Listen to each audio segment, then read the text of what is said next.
4.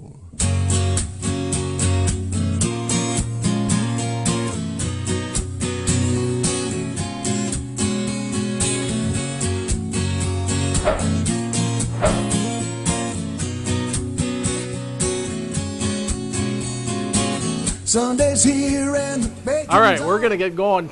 Since it's an election year, Ty in his infinite wisdom said everybody's debating, so we're going to have a debate tonight too. Obviously, Denny's going to be talking about the 68 Tigers. Darrell's going to be talking about the 84 Tigers. And what we're going to do is kind of go position by position. So, just to get a little bit of you guys to participate, who was the first baseman for the 68 Tigers? Norm Cash. Norm Cash. Of course you would know. I'm glad you got it. He was asking now. How about for 84? Darrell Evans was. Who else was? Bergman. Dave Bergman. Barbaro Garbe. Yep, exactly. We're gonna, for the purposes of this, we're gonna use Dave Bergman. Okay. So what we're gonna do is we're gonna have you two kind of go back and forth a little bit. Please hand the mic back and forth as you do it. And every once in a while, we're going to toss Ty in here to get his input on it, too. So this is a first baseman? Right now, we're going to go just first base against first base. Norm Cash. What was I? I'm going to put you at third, okay? Okay. No, well. I know you were bouncing back and forth, but for the purposes of tonight, we're going to put you at third. Okay, against Don Wirt. Gotcha. Yep. And what the hell does I like that one. That's a lot better than Norm Cash. Let me ask you a question. What is this? Ty is going to decide? No. We're going to ask him. You've already Well, here's the conceded. thing. You know, we're going to get Ty's input once in a while. If his daughter had input, that's okay. But Ty, please. I've seen him play. All right. Darrell, we're going to start with you. Pick up the mic if you would, please. Dave Bergman. Okay, well, first base. That's right. So, Bergie probably was my best friend all time in baseball. So, I admire him more than anything. It's hard to compare him to Norm Cash, obviously.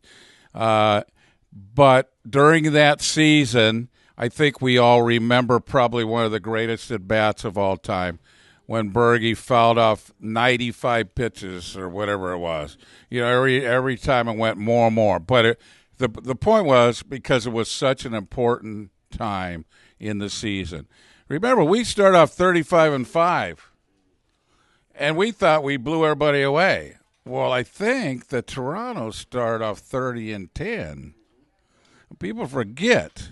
Two teams that had two of the best starts of all time.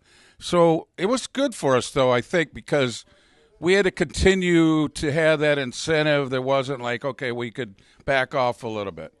And it came down to that game in Toronto. I guess that was late August, early September. Roy Lee Jackson, Bergie up there struggling and fouling pitches off. And if he could tell you now, he'd go, man, I don't know how I touched a couple of those. And then gets a hanging breaking ball, hits a 3-run homer, and pretty much that was all of us knew we were going to win the pennant that year. So great, obviously great pitch hitter, fantastic defensive guy, and one of those rocks that people loved. He's just a terrific, terrific guy. I always told him, when he didn't play when I was playing, and we used to go back and forth to the park every day. And I admire that guy more than anybody else. Never complained. Always. Well, he played 19 years doing that. So, all right, all yours. Denny, Storm, and Norman Cash. Well, there's no argument with Norman. I mean, it's he was one of a he was he was one of a kind. He was dependable. He never missed a game unless he wanted to, and he didn't miss very many. He too was a pharmacist, much like Cleat. But, man, he could play. He always had a lot of time to spare and share with guys who had just come to the big leagues. He would try to help them as much as he could defensively, what to do, how this guy threw the ball, where he would throw the ball, how he would pitch you if he was in trouble, that type of stuff. He was really good for a ball club. He was the guy, I would say, that kept our club together for 5 or 6 years. He really was. Lighthearted, always had a joke. I mean, I could sit here and tell you 50 stories about Norman. We were one real quick one. We're in Minneapolis, and these were the old days when they had a guy attending the elevator all the time, an elevator guy, right?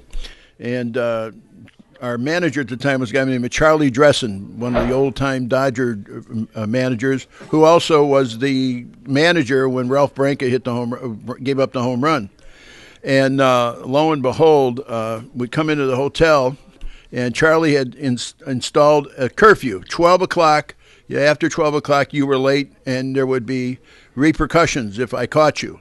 And so somehow or other, the bellman got involved in this thing, and everybody who got on the elevator after 12 o'clock signed the baseball. Every guy. So in the morning, about just before we were going out to take batting practice, Charlie calls everybody together in the clubhouse and says, "Listen, I want to see all you guys who were late for curfew last night. Raise your hand. I'm going to fine each of you $100. If you tell me the truth, it'll only be 50." Not one guy raised his arm. And Charlie, there was a guy named Wayne Blackburn who was a coach. He was Charlie's gopher boy. I mean, really a serious gopher. If Charlie ever stopped quickly, Wayne Black would go right up. He'd have broken every bone in his body. And so the bottom line is Charlie now says, "Wayne, give me the ball." Looked at the ball. He said, "Will the following people please stand up?" And the first thing I hear is Cash. Oh, shit, no. And there were 11 guys that missed curfew. And he didn't fine anybody $100. He fined everybody $250. And I got news for you, folks. $250 back then was a lot of money, an awful lot of money. But that's Norman. I mean, that typically Norman. One of the other great stories with Norman was, you guys just hold him till about the 5th or 6th inning. I'll be back. He said, "I got to quit throwing up, and then I'll carry you with a 3-run homer or something. But just give me till the 6th inning, get throwing up all this garbage I ate last night." In the 6th inning, all of a sudden, he was wide awake, and he did a 3-run homer.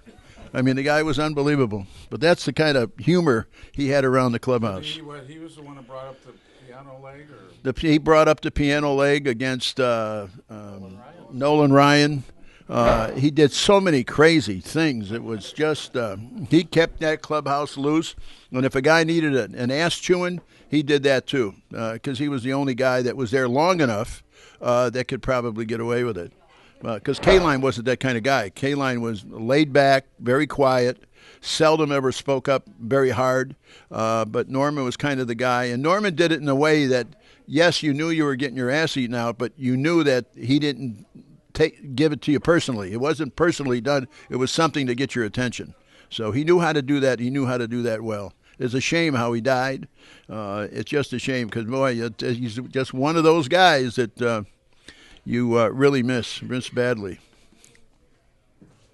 Anyway, Norm Who do you Cash. think would be the favorite? I would have to definitely go with Cash. Yep. Yeah, of course you would. That's kind of what I was thinking up I front. think we should go a hand count. Yeah. Hand check. Cash. Okay. Who thinks Norm Cash? I mean, Helen Keller could get this one. How about Dave Bergman? Does he get votes anywhere? There's a Bergman fan. What would that guy know about the game? Murray's not here to defend himself. Neither one of them. All right, second base. This one's going to be interesting.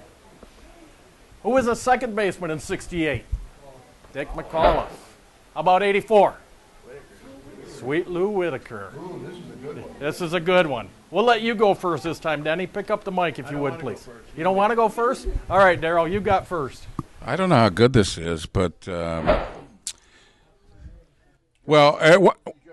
yeah, no, he was one of my favorite players actually. I saw him as much as I could. Of course, we didn't get to see many games back then when we were growing up, but of course he was. It's hard to beat him. And playing in Detroit, you just didn't get to see him very often. I mean, you guys all did. Coming over when I came over, I didn't know how good Lou Whitaker was. I had no clue, actually. I had met him in the '83 All-Star game, the year before I came over. And Lance had been there, and Lou and Tram and I think Jack. Anyway, and it was funny because they all wore white shoes. When you make the All-Star game, they had Nike or whoever wants you to wear the shoes that stand out, whatever, and all that kind of stuff. So I happened to talk to Lou for just a couple seconds, but I did talk to Tram, and I had known Tram a little bit more, and Tram told me, this guy's the best hitter in the league.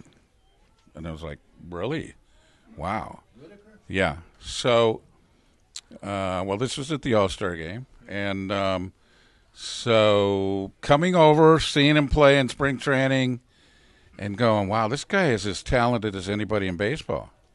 The only reason we don't look at him, probably, he's got the same kind of numbers as Joe Morgan's got, except he doesn't have as many stolen bases. That was a product of we didn't run. Sparky didn't push him to run. It's kind of said, no, we don't need, we hit 3-run homer. We ran a little bit. But remember, the guy hit 20 home runs every year. He had 30 doubles. He was on base for, he walked almost 100 times, scored 100 runs every year. And one of the things that kind of, in spring training, that was really, you get to know the players, because playing first base, you don't know how hard they're going to throw, how the ball looks, all those kind of things. And remember, Lou came up as a third baseman. And so when they moved him to second base, the first time we took infield, and he about knocked my glove off on a double play. The first throw on a double play was like, I didn't expect that either. So just the talent was so immense. I think sometimes I hear that he didn't get as much out of his talent as he should, and all that kind of stuff. He could have been so much better. Well, I look back and go, it's pretty hard to be much better than him. And I think that one of the disappointments, or one of the things going to the Hall of Fame this year, was that everybody there, all the other ball players that were there, were all, wanting to have Lou and Tram going at the same time. So that's the kind of talent Lou was. Every time in '84, it would seem like, and I hit third a lot, third, fourth, but I hit third early in the year most time, they were all both on base, on second and third, as we all remember.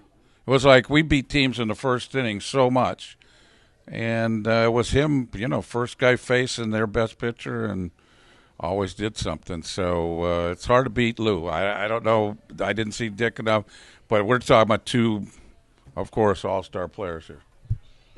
Dick, the one thing that played down on Dick was that he never had a consistent shortstop. Dick came into the major leagues as a shortstop, by the way. And then we needed a second baseman. They converted him to play second base. But the only, everybody said, well, he doesn't play second base as well as he should. Well, Dick played second base real well, and he almost, when you look back on it today, he almost played as deep as they do today with the shift and what have you. Dick, at times, played that deep off the infield. But there was one thing that he just never had. He never had a good shortstop that could play as well as Dick. So therefore, the double play, the cutoffs, and things like that, managing the infield, was never quite there because of the lack of the shortstop. We never had the guy. So I would, I didn't see Tram play enough. I mean, either one of them, Tram or Whitaker. And I will say that the 1 year Dick McCullough hit into one double play all year. Unfortunately, it was the last play of the year. But he was some player, hustle, intense.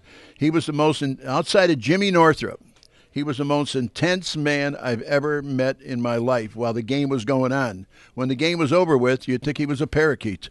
I mean, the guy didn't have anything to say to anybody, just wanted to be left alone and go home with his family. Where Northrup, on the other hand, if we were on the road, he would take his bat back to the hotel, get a half a dozen pillows from the hotel, tie him in a rope or a belt around a chair, and for the next couple of hours after the game, he'd swing into that chair, into those pillows. And you know what? The more you think about it and you read his statistics and what have you, you know what? It must have worked. It must have worked. So, and I'm proving what he just said. The good guys work. The good guys really, really work. It's not like just go play a ball game and then they go home and rest. They work all the time, and that's the reason why the K-lines are like that, and the Northrups and guys like this. Him too. I mean, he was a great player. We didn't see him play enough. I mean, we saw him play here for a short time, but he didn't play here enough. Had he played here, he would have set some records here that no one could. I mean, with that little short fence wall in right field, he would have hit. Honest. Well, it was 310 feet down the right field line, and I'll tell you this: he'd have hit 500 of them because he could pull the ball. He could pull the ball rather well, and but. I would have much rather pitched against you than pitched with you. Ty, you want to give in on this one too a little bit? Don't you dare, Ty. I think McCullough played in a pitcher-dominated era, and he had a lot more pop than he was given credit for. I think he had 16, 17 home runs in '68, and I don't think many infielders. I bet there wasn't a middle infielder in the league that had over 10. If you had to say full career, I'd go Lou Whitaker. But for '68, I don't think Lou had a great year in '84. No, I don't remember exactly. What was his stat?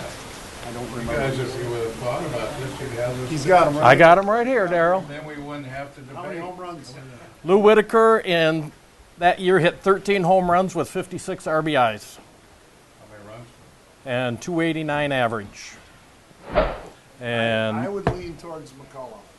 So what McCullough do that year? McAuliffe in '68 had 16 home runs with 56 RBIs and a 249 average. They were pretty much equal. Except that Lou hit 50 points higher. Well, actually 42. Well, Let's let the West Michigan know that. Yep, absolutely. Who thinks Dick McAuliffe from '68? Hands up. Oh, Darrell, you're getting shut You out. bunch of gutless bastards. How about the other way? Sweet Lou Whitaker. There we go. Oh, Darrell wants to come back. no. Oh, okay. I'm on his side. All right. Shortstop. We go first? Yeah, you get to go first. Well, But I'll tell you what you do. who's the shortstop for the Wait a Tigers? second. Wait a second. Just do me a favor, will you? What, Don't take we much passed time. this time? Don't take much Or time. because it's pretty obvious? 30 seconds. Okay. Same as the third baseman, too? From '84, it was one of the latest Hall of Fame entries, Alan Trammell. From '68, it was Ray Euler. So, okay, we don't need, we know about Tram, but I think what people don't know about Tram was, like Denny was saying, he was a baseball, I don't know how you call it, it's not junkie, but a rat. I mean, we were really close friends because we were so much into the game, trying to get better. You know, the competing against the best people. How do you get ahead? You got to know a little bit more than they do. You've got to, every single time you see something, you've got to improve on that because these guys are going to pick up and they are going to make you pay. And Tram was so good at that. He was so into it. And he played the game like a little kid because he had that kind of enthusiasm too. But, of course, all serious, and we know that. And I think probably he's got as much out of his talent as maybe any player I ever played with. He wasn't known as a home run guy, but, he hit 30, 25, 30 every year. He was a leadoff man. Actually, he came up as a second hitter that could handle the bat, hit the ball the other way, ended up hitting, should have been MVP in '87. We hit 350 with 25 home runs.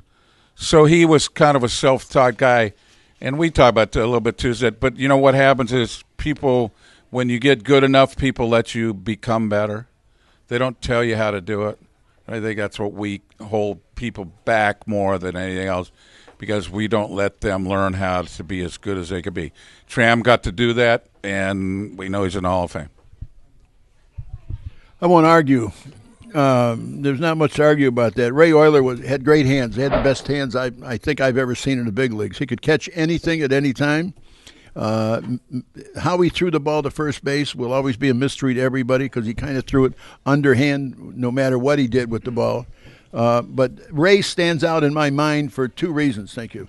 Two things. One, he loved older women, above 65 or 70. And second, well, I got stories I can tell you about him, but we'll hold them because we have a mixed audience here. And then a second thing that he stands out in my mind, will always stand out in my mind, opening day in Boston in either 66 or 67, I was pitching. And the night before the season started, Ray decided to go out for celebrate opening day, of course, the next day. Ray was an alcoholic also, by the way. And so he went out and had a great time the night before the ball game. Came in, and I had forgotten my glasses in the clubhouse in Lakeland when he come up that afternoon, and I had one pair of contacts with me. So I put the contacts in his little glass, and I made the mistake of leaving the glass on the sink in the bathroom. He and I roomed together. And when he come in about 1 o'clock in the morning with this lovely woman, the first thing he did, he said, I got to use the bathroom. Where's the bathroom? I said, where's the bathroom? I said, you almost stumbled over it. He said, oh, okay. So he went back in the bathroom, did his thing, and came out. And the next morning, I'll go through this quick. Next morning, I get up about 7:30, and I'm going to go down and have some breakfast before the ball game, and I can't find the glass of water. And I quick wake him up, shake him. I said, Ray, where's the glass of water that was sitting on the sink? The glass with the water. Ray, wake up. I had to kick him in the head once or twice. And he said, I don't know. I didn't see any water. If there was water in there, I probably drank it. My tonsils were on fire. I said, Ray, my contacts were in there. They were what?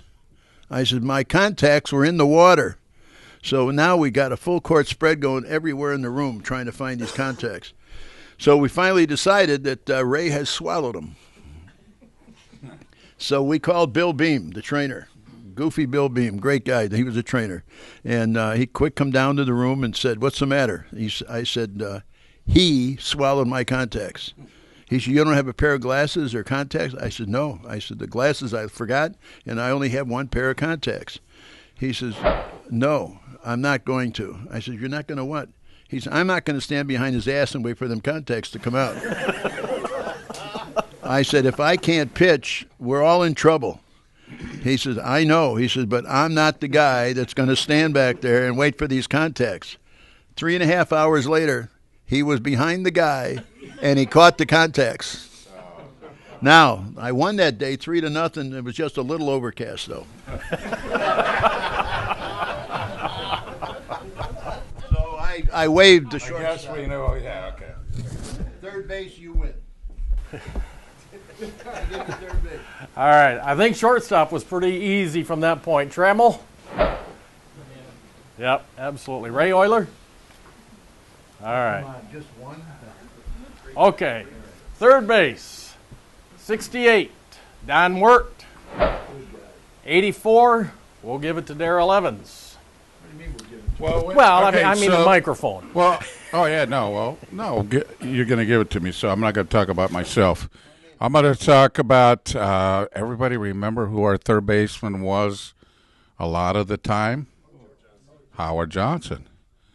I look back, think back about how talented that team really was. It was it was amazing. Then he went on to 40-40 and was a star. It was kind of amazing when they traded him. I mean, obviously we got Walt Terrell, and that was a great trade. I mean, it ended up being a kind of a fair, good trade for us. But at the time, it was like a pretty amazing thing because Hojo was one of the guys that came up with everybody else. And that's the secret to winning baseball is now, especially free agents, but it's been for a long time. You have to have 5 or 6, 7, 8 guys come up in your organization, and they got to be really good, or you can't win. You can't go out and buy a team. You can't go out and get the right free agent, and I guess kind of that's why I fit in pretty good. They didn't need me to hit 30 or 40 home runs.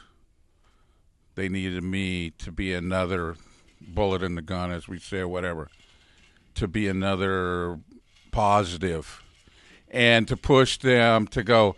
They were so upset. I know the first day of spring training, didn't know most of the guys on the team.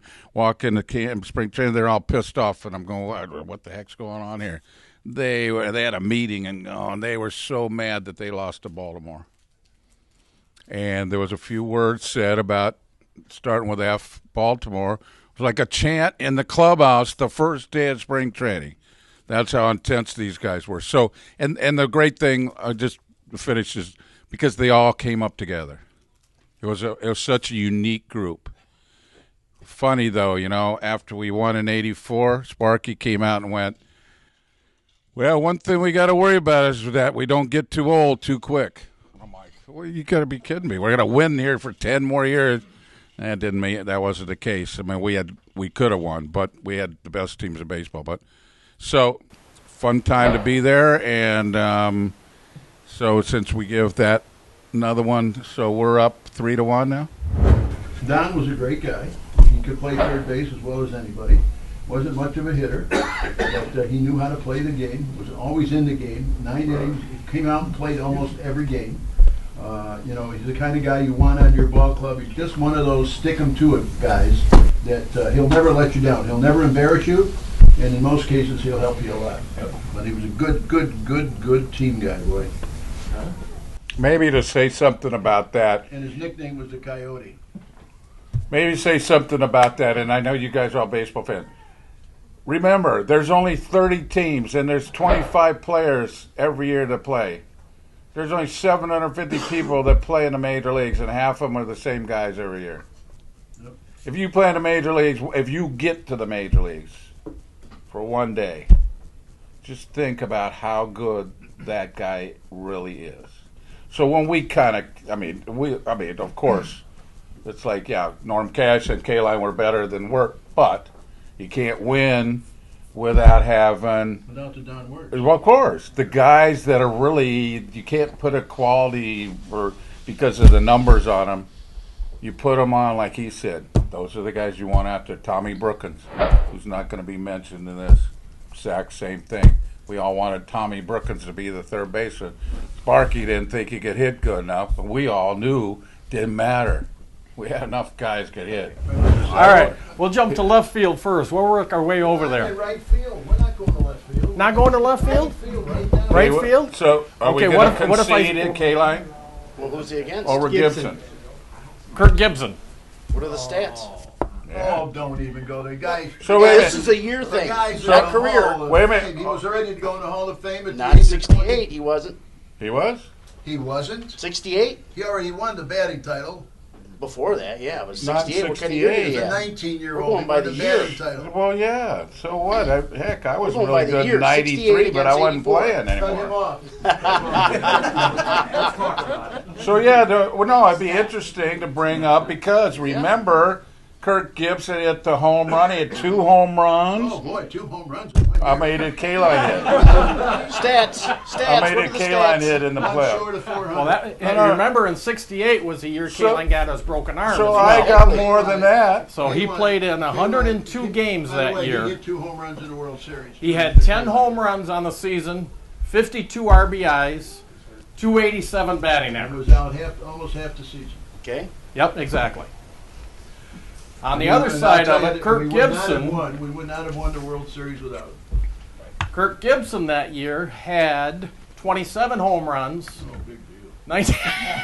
91 RBIs, You guys were 30. You guys were 88-0 for Christ's sake. How don't could you interrupt. lose it? and he hit How did we 282. get How to many be stolen bases 88 he had that 0? year? You hit a lot of home runs.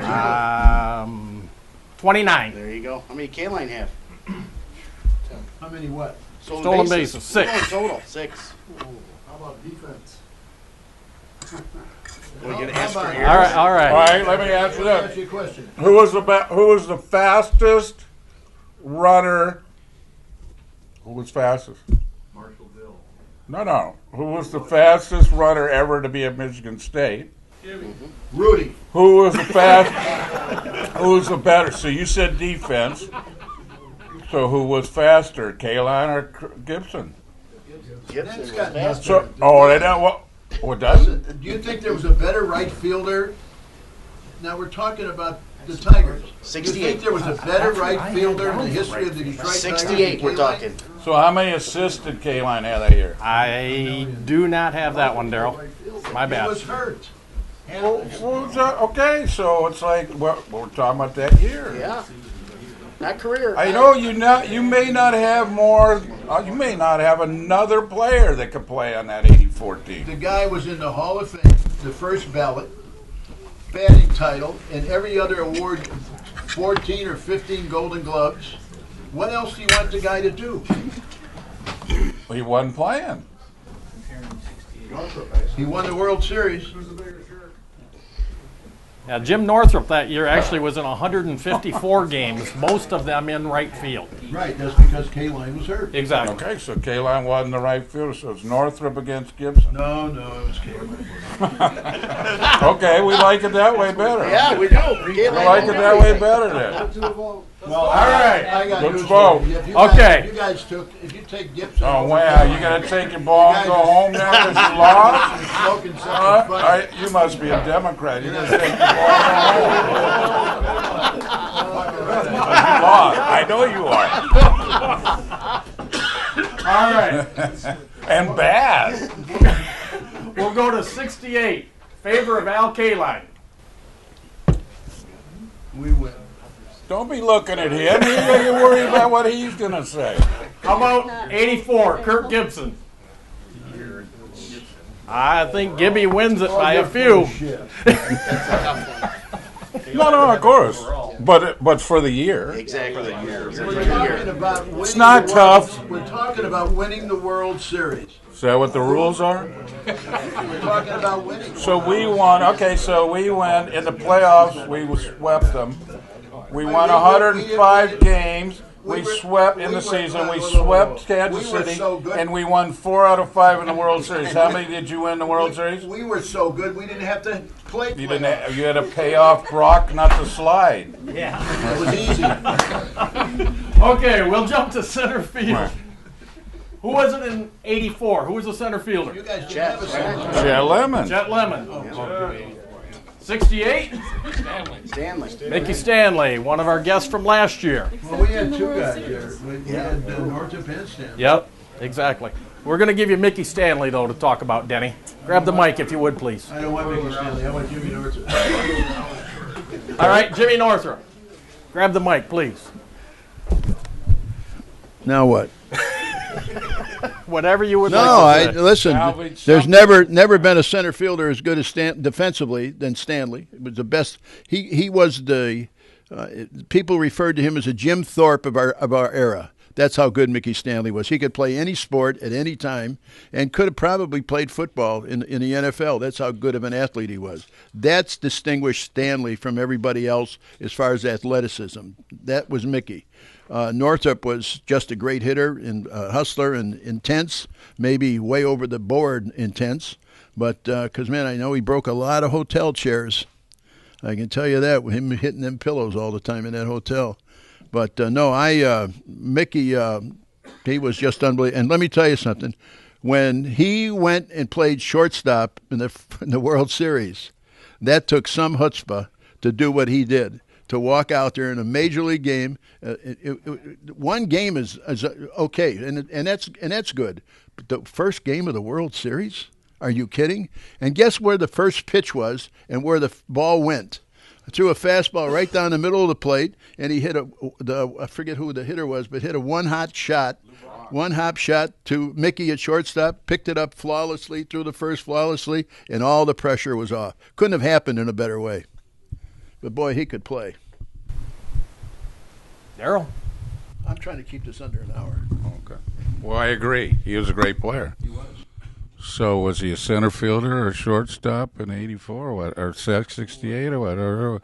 Anyway, now we know that. Okay, so what were Chet's? One of the things you said that Mickey, God, isn't it wonderful to get to see these guys, how many great center fielders are? I mean, they make plays. But you know what I look at? I was a third baseman. We made those plays, and then we had to pick it up and throw it to first. Those same diving plays. That's not such a big deal. Well, it isn't. Only 100 feet. Well, yeah, but they don't have to throw it. They got to salute you guys because you're going, hey, nice play out there for me. Appreciate it. But isn't it amazing? No, so I think of Chet Lemon as maybe the second or third best center field I've ever seen. Chet Lemon? So, I'm just asking. yeah, that's what we're talking about. Because he played in the biggest outfield, center field in baseball. So did Mickey. Well, I know that. I'm not saying that. Okay, they didn't play the same. It's my turn to talk anyway, so there. I just want to help. No, but okay. And plus, Chet would have hit. You know, one of the things about the two teams here is kind of what would the lineup be? Who'd be hitting 8th and 9th? Chet hit 8th and 9th on that team. That's how good he was. And he hit 20. How many home runs did he hit that year? 20 what? We didn't have the DH. 20 even. So, and he drove in how many? What did he hit? 76. 20 home runs, 76, and hit 8th or 9th almost the whole year. Northrop do again, please? Northrop that year had 21 home runs with 90 RBIs. That's something. Talking Stanley, though, right? So, No, I'm not going to put Stanley. Stanley's my shortstop. oh, now, okay. Now he's a shortstop. Okay. So I would say if I was voting on this, I didn't get to see your guy enough. But from what you said, it sounds like he's a Chet Lemon. I mean, the stats are pretty close. Vote for Chet Lemon. I know you did. Northrop. It doesn't matter who you vote for anymore because we've already won this thing. But so I'm just trying to be nice. All right. Chet Lemon from 84. So against who? Who are we doing this against? And Mr. Northrop. We're going to go Mickey Stanley. Okay, what No, are we're Mickey's not. We're stats? not. No, Stanley's a shortstop. Now, combine them together. There you go. All right, we Stanley and Northrop. We win. Yeah, see, that's a. Okay. Gotcha. Chet who? All right, left field. Left field. I- Willie Horton. I defy any of you not to say Willie Horton. I will tell him tomorrow who said no. And Larry Herndon. He can't catch you anymore. Larry who? Larry Herndon. So can we combine, since you combined two guys in center field, can we combine Larry Herndon and Rupert? or Johnny Grubb? Who's Rupert? Rupert who? The guy from Australia? Rupert Jones. Jones. 12 home runs, 37 RBIs. Who's that? Who was For that? Rupert. Okay, and Herndon had, what did he have? Larry Herndon had 7 home runs with 43 RBIs. Hit 280. Man, between the two of them, they had all of 70 RBIs. Isn't that exciting? And so about Horton. How about Willie Horton? Excuse me. Willie that year had 36 home runs. Oh, no, not 36. So what? All So by himself? All by himself. he should be, like you told me on the other. How many RBIs? 85. So you told me on the other. 85. So you told me on the phone the Guys other had day. 70 between the two of them. But isn't the guy? There was some guy you were talking about on the phone the other day about this guy was a born DH. Who? Well, who are we talking about right now? I don't. At my age, I don't remember shit. Willie. Willie Horton. Yeah. Yeah. What about him? Well, you said he was a born DH. So you're using it as a DH or left fielder? Left So how many? You know what? We laugh about Let it. me say this. So we go. So Wait, I know. Why are you getting so personal here? Why you're kind of getting a little testy here? Because what's going to happen? Oh, will you zip in a minute? I just Does thought it of matter something. who wins? I played Hey, with quit Willie- touching me. I played with Willie 10 years, a short time in the minor leagues too, and I never, ever, ever in my entire career saw Willie throw anybody out. He picks the 4th or 5th game of the World Series to finally throw a guy out at home plate. I'll never forget it. You know, we wouldn't be having this conversation if Brock would have slid, would we? Well, you know what? Some people We aren't, wouldn't be having it. some people aren't very smart. Was he safe or out? No, he was out. You know, you look at that how many times, and it's hard. Well, how many times you can look at it? The umpire says out every time. That's a good. You know, I never thought about Yeah, I know you did. Thanks, Dad. So we give it to Horton? Is that what you want to do? I guess so. How about you guys out there? Willie Horton? Okay, that's an easy one. Proud of you. All right, here comes the tough one.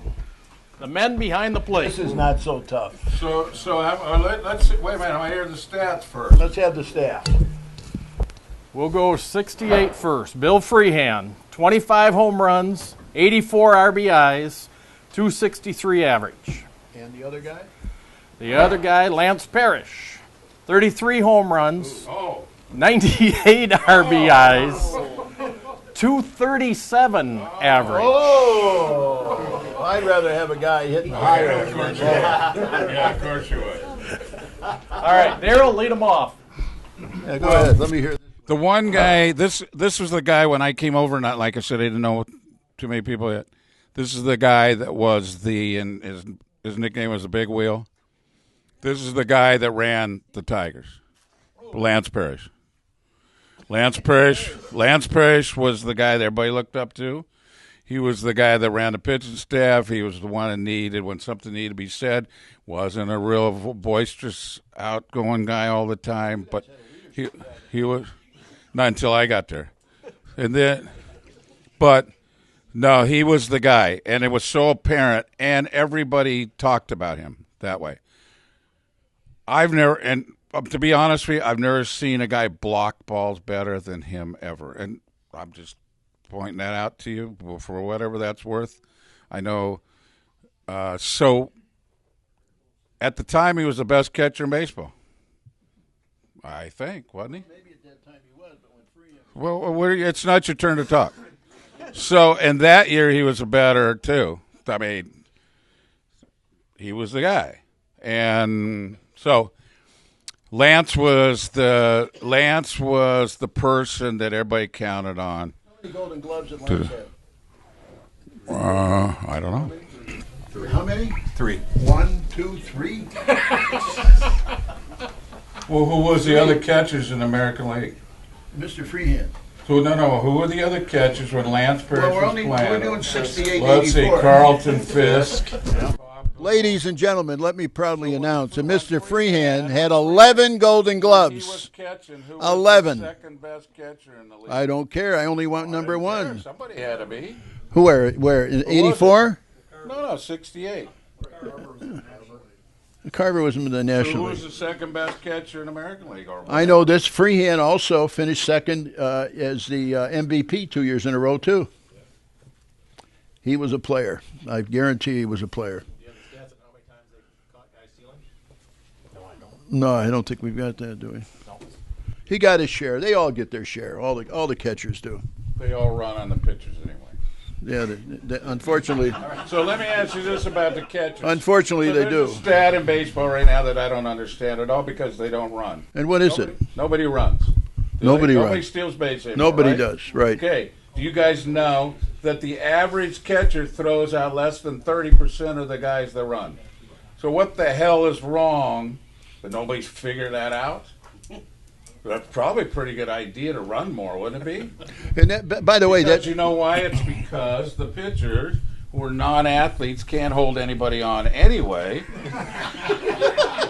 And especially when you got a kick that's about this high up there, where you turn your ass to the pit, to the home plate every time you throw the ball. How can you hold somebody on? You know, anybody can stand by a little base at third base and every once in a while catch a ground ball. Oh, yeah. Those 120-mile-an-hour hanging sliders you threw? Well, if I could have thrown it at 120, I'd have won another 10. No, it went 120 off the bat. Who thinks Bill Freehand? Show of hands.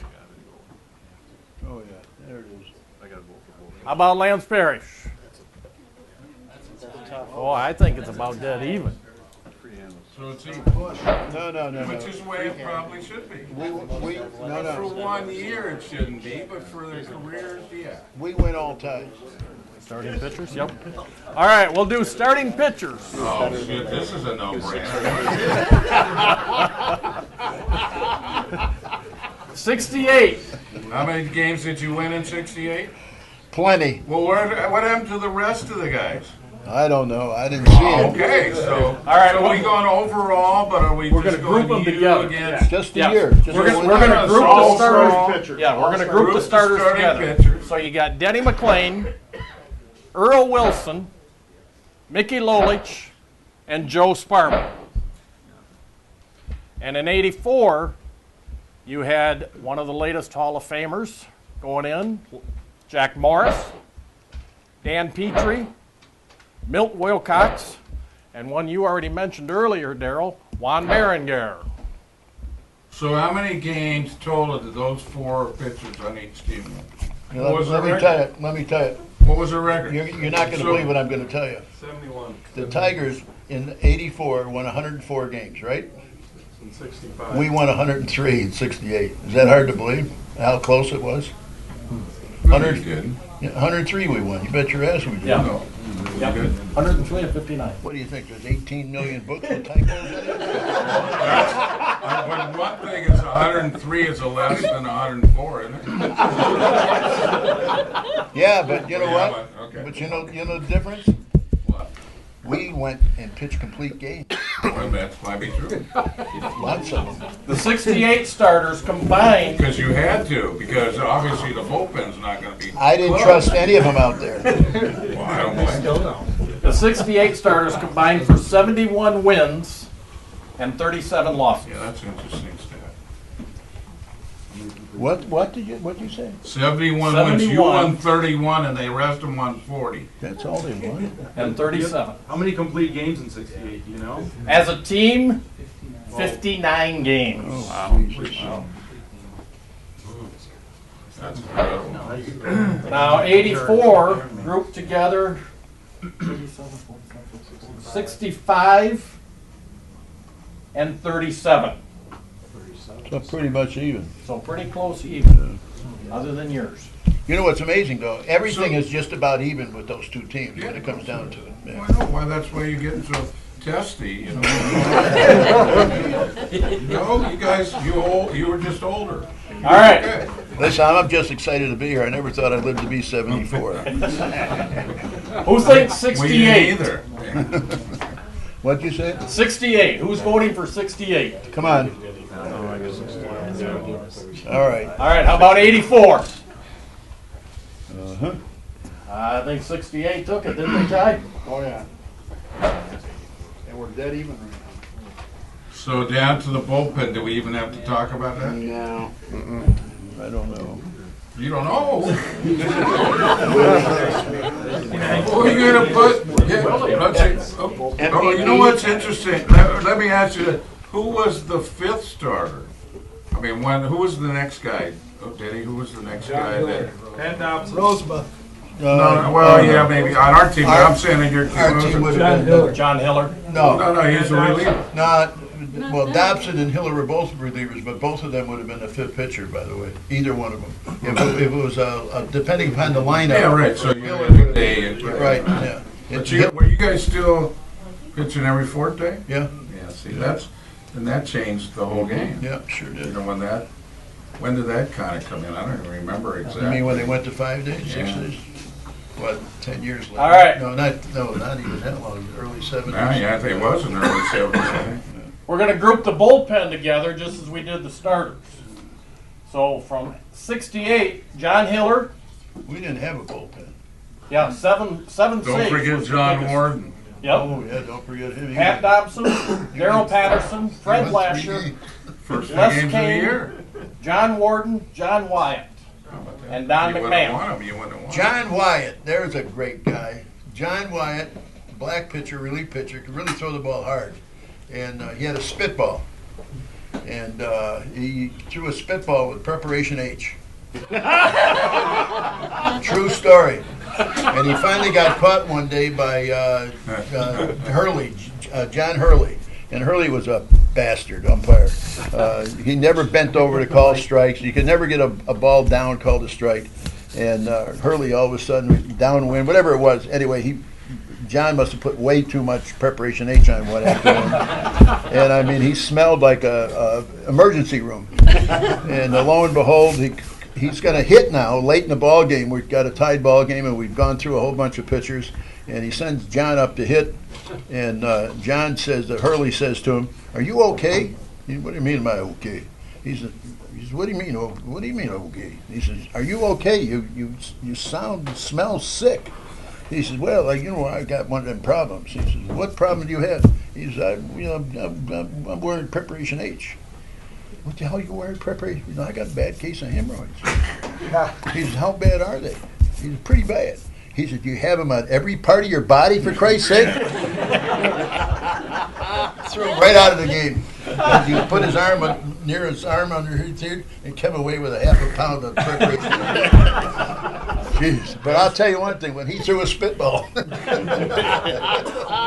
Oh, my God. You know what? Since we already won the bullpen, so we won't rub it in or anything, but Not Preparation H. do we want to go to managers now too? No, we don't. Oh, we had the best manager in the world. All right, bench players. Bench. Bench. Here we go, Ben. I know you didn't believe in it. You never left the field until the game was done. But Tommy Matchik, Dick Trzaskowski, Jim Price, Gates Brown, Eddie Matthews, Wayne Comer, and Dave Cantbow. I'll take Matthews and Gates Brown. The rest you throw away. I don't need anybody else but those two. And 84, here's some of them we already mentioned. Barbaro Garbet, Tommy Brookins, Rupert Jones, Johnny Grubb, Rusty Kuntz, Marty Castillo, Dwight Lowry, Doug Baker. How many guys did you have on the bench? 40? Rod Allen. I don't know. Rod Allen. Now there's a player, boy. I've been waiting for Rod Allen. Rod I was there for like 3 weeks. Anyway. Who, Rod Allen? Yeah, I was there. That was, You know what, that was that's, 20 days too long. Rusty Kuntz. Rusty Kuntz. Rusty Kuntz. All of a sudden hit 280 and got all these. I mean, it was amazing. Well, of course, the years happen where you put somebody up there and you don't expect him to do something, and every single time you put him up there, he did something. Sounds like Gates Brown. Yeah. Yeah, that's why you win, I guess. That's, those extra 3 or 4 games. And I've never seen a guy. Like he was saying about John Warden, won the first 3 games of the year. No, he won. I had pitched the 3 games that he won. I pitched the first game 0-0, the second game was 1-1, the third game was 2-2. I know. So and we won all 3 games, but John Warden won all 3. Right, so he was in the game. It was unbelievable. I'm glad you explained that to the people because they didn't understand it. So he had 3 wins right away, but like he was saying, if he didn't have those 3 wins, they wouldn't have won.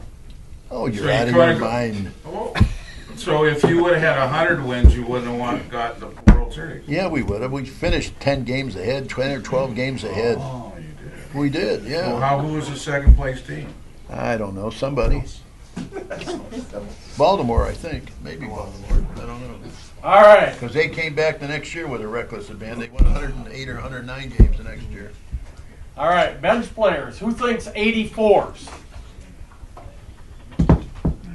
Who cares? How about 68s? I think so. Wait a minute. What are you guys holding your hand up for? 84 took that one. Well, yeah, but you got to have. All right, last one we got is the managers. Mayo Smith in 68 and Sparky Anderson. Well, you can take all that high-pressure and call Sparky the greatest manager you ever saw. He didn't have to manage. He had you. He had Trammell. He had the guy at second base. He had the guy at first base. He had the catcher in that outfield. Who the hell couldn't manage? Helen Keller and Stevie Wonder. You're exactly right. God, who couldn't manage that team? You're exactly. You know, one of the things God, about they even sports, allowed you to play. I know. See, I had to pay him though. So $1 million a year. the great thing about Sparky, the thing about Sparky was Sparky was great with the press. Great. Sparky was Absolutely. the guy that, because, like you said, you guys had great teams too. We had great teams. The manager really doesn't do that much. Oh, yeah, they do. Well, okay, so now you're disagreeing. Okay, so. No, I know what but you're what I'm saying. saying is that he won with good teams. The good in 2 places, but he also lost. How many times did the Tigers lose 100 games in a row with Sparky management? So We didn't think lose about how 100 it's not. either.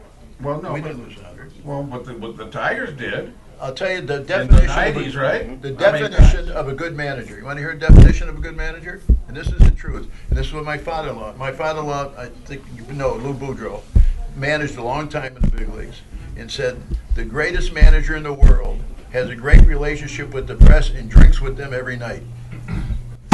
Rest my case. Well, that's what I was saying. That's a big part of his It is. job. It really Not is. now, because they have to have a press conference every single night and talk about what happened last night. You're like, well, didn't you watch? What the hell? I gotta tell you what happened? Oh, what if you'd have done this? What if you? Well, that's the point.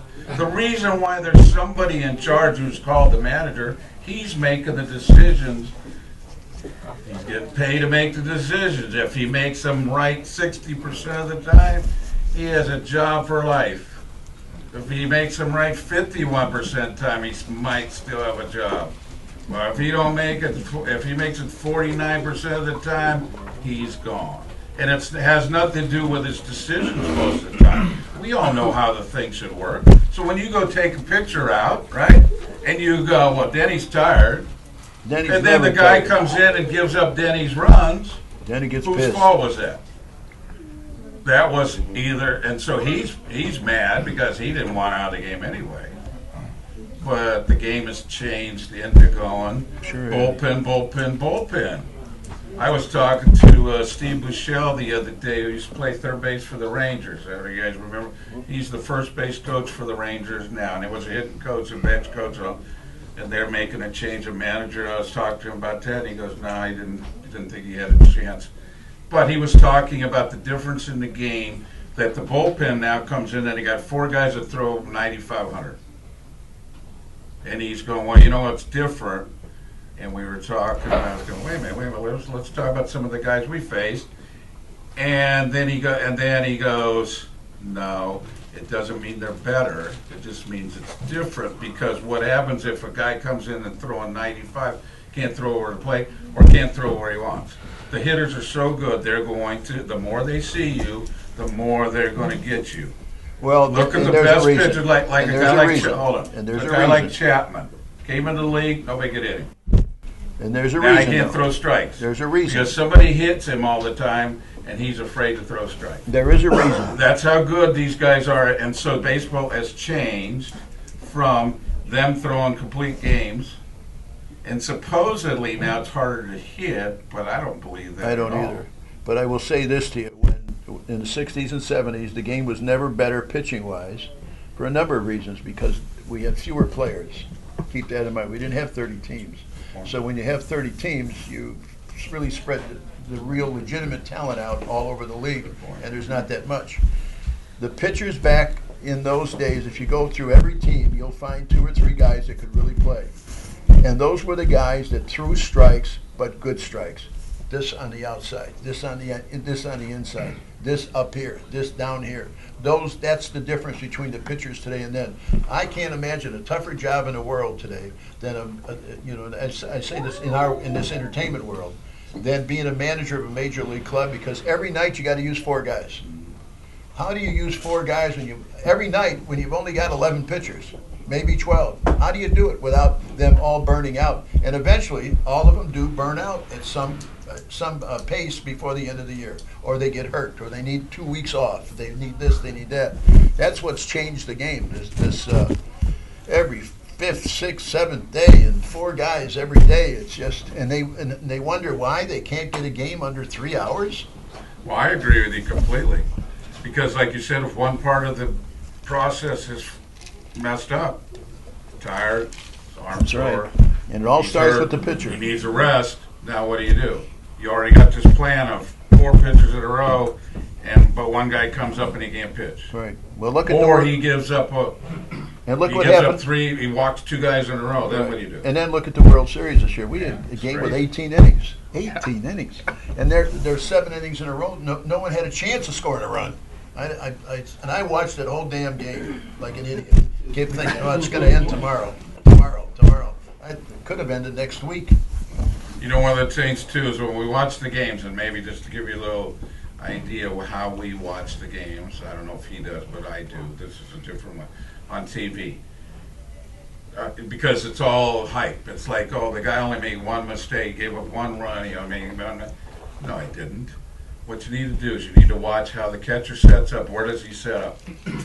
If he sets up on the outside corner and the guy throws it on the inside corner and they call it a strike. It's a bad pitch. No. But on TV, it's gone, oh, that was a good pitch. Yeah.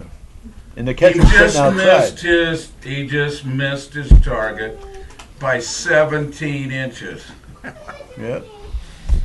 But because the guy didn't hit it, or he didn't give up results, all of a sudden, yeah, you're one of the lucky pitchers tonight.